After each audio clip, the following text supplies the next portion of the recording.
Hello guys, narito nga ang ating hot trending topics for today's video na kung saan itong si Andrea Brillantes ay matapang, honest at bongga daw, sabi ni Manay Lolit.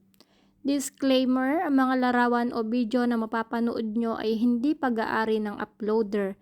Ito ay ginagamit para sa isang impormasyon, credits to the owner. Hangang-hanga nga itong talent manager columnist na si Manay Lolit Solis dito kay Andrea Brillantes. Sa Instagram nga ay inisa-isa ni Manay Lolit ang mga character traits nitong si Andrea Brillantes na kung saan ito yung ikinaangat niya sa ibang actress.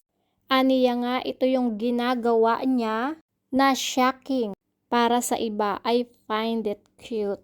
Aniya pa, very upfront at pag gusto niyang gawin is ginagawa niya talaga. Ani pa ni Manay Lolit Solis, ito yung ginagawa ni Andrea na hindi kayang gawin ng ibang young actress kasi natatakot sila na baka mapintasan. Na kung ano nga daw yung mga consequences na ginagawa niya is ginagawa niya. Hindi siya duwag. Na para daw kay Andrea kung ano yung ginawa niya is kaya niyang panindigan. Aniya pa, very natural daw ang issue na ito para kay Andrea. Kaya naman dahil dito na overshow niya ang mga na-star na mga prim and proper na kung minsan di umano'y lumalabas talaga na plastic. Being honest to yourself, yan ang mantra ni Andrea Brillantes. Kaya bongga siya, yan naman ang sinasabi ni Manay Lolit Solit. Narito naman ang payo ni Manay Lolit kay Andrea Brillantes na ituloy lang ang kanyang ginagawa hanggat walang naaapakan na tao. Sige lang day, bongga ka. Matatandaan nga na sa kabila ng kontrobersyal nitong si Andrea Brillantes, isa si Manay Lolit sa mga naawa sa kanya. Iyon bang tumatak na sa isip ng mga tao na ginawa talaga ito ni Andrea Brillantes.